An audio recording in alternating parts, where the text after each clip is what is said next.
Are you wanting to remain a little bit more consistent, maybe? Well, today I'm going to talk about this and what I've learnt about staying consistent in my life. And if you stay until the very end, I have an extra point for you then as well.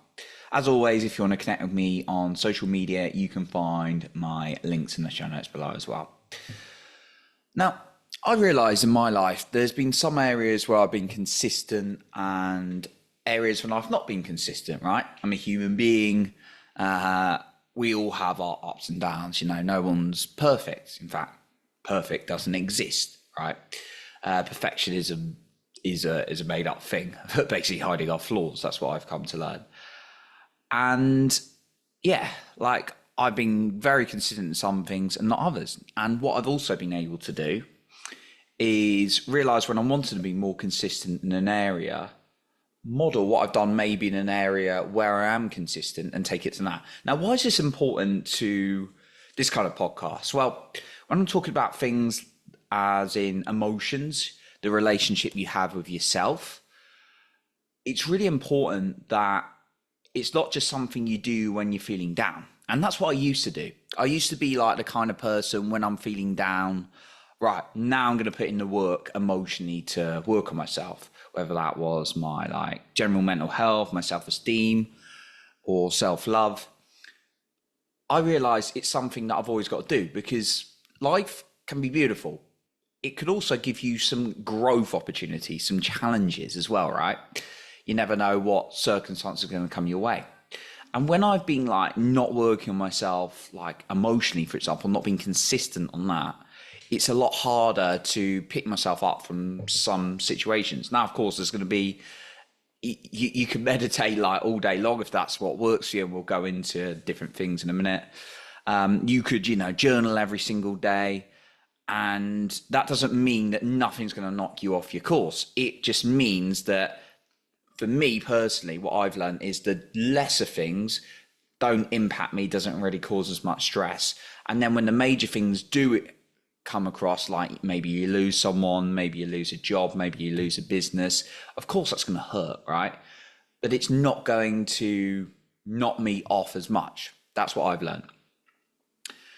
And whether you're trying to be consistent in your emotions, your physical health, your business, your money, your relationships, I've learned some fundamentals. Now, it can be very difficult because life likes to challenge us, like I just said, and it likes to give us distractions, especially this day and age. There's social media, there's media.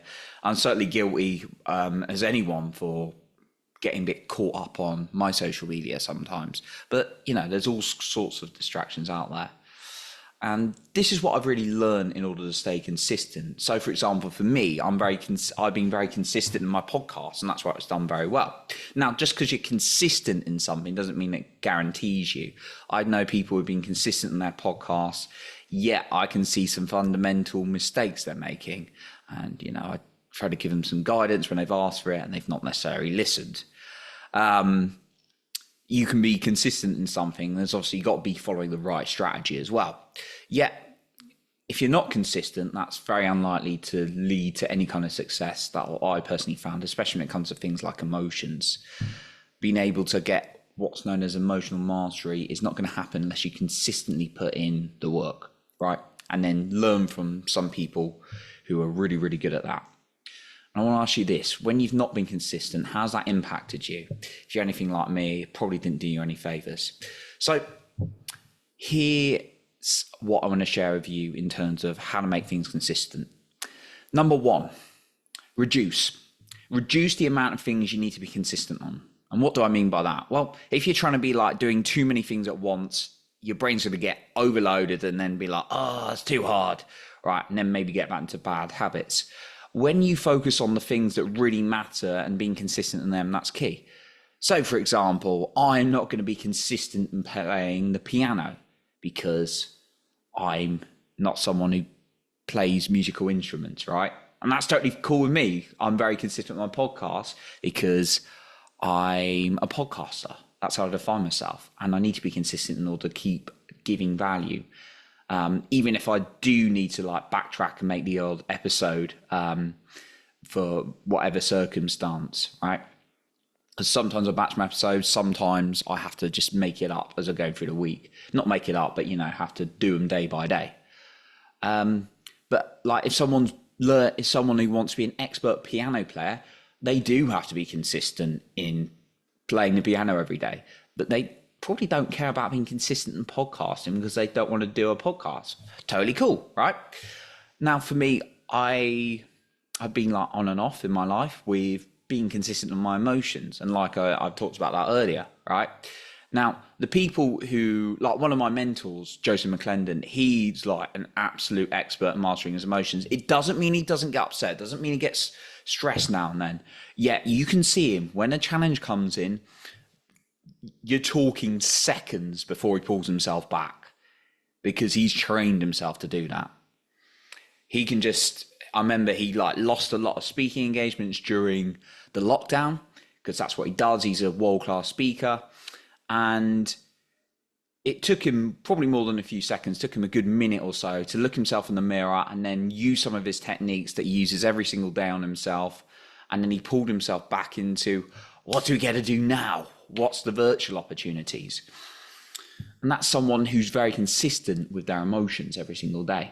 Or someone like Tony Robbins, always works on himself every single day. Watch any of his videos, he explains his routine every single day. So that's the first thing, reduce to the things that are necessities. The second one, make it very simple, right? Complexity is the enemy of execution, as quoted by who I just mentioned, Tony Robbins, right? And actually, Joseph, one of my mentors, always talks about making things simple. So make it simple, else you won't stick to it. That's the second thing. And then the third thing is you've got to make it a must, right? Podcasting for me is an absolute must. I've got a podcast every single day, right? I have to do some form of exercise every single day, right? That is a must, right? A must for the majority of people on the planet is brushing their teeth, right? And then some people don't. Obviously, they have teeth problems, right? And that's a must for us. So like going and getting some sleep is a must for most of us. You could argue, I guess, some people sleep less and sleep more than others, right? So make it a must and be very clear if you want to make it a must. Make sure you know the why. It's very cliche in the personal growth world, but making it a why. So it's like, why is it a must that you must commit to your emotions every single day, whatever that looks like? Now, I'll go on to a final bonus point as well on what are these habits going to be. But just before that, I want to mention again that if you want to connect with me more on social media, I will leave my links in the show notes below. The final point I want to share with you today is role modeling. Role modeling someone who has got the results you want, and learning what their routine is, and then chopping and trialing it a little bit, see what works for you. Like, what are their musts? So if I wanted to learn, like, oh, how can I master my emotions? What's something Tony Robbins does? What's something Joseph McClendon does? What's someone like one of my other heroes, Peter Sage, does? Or someone like Gabby Bernstein. I'm currently modeling her in writing a book. She is like one of the best writers I know. She's always a bestseller. Right? Does it mean I'm going to be a bestseller? There's no guarantees. There's no guarantees in life, right? Yet I can role model these people and then see what are their consistent things, what are they doing consistently, and then try some of these things for yourself. So that's what I really wanted to talk to you about today, how to remain consistent, some of those 3 points, the first 3 points are left, and then obviously you can role model as well in terms of what's working for other people. So I appreciate you for being here, and remember, lead with your heart and not with fear.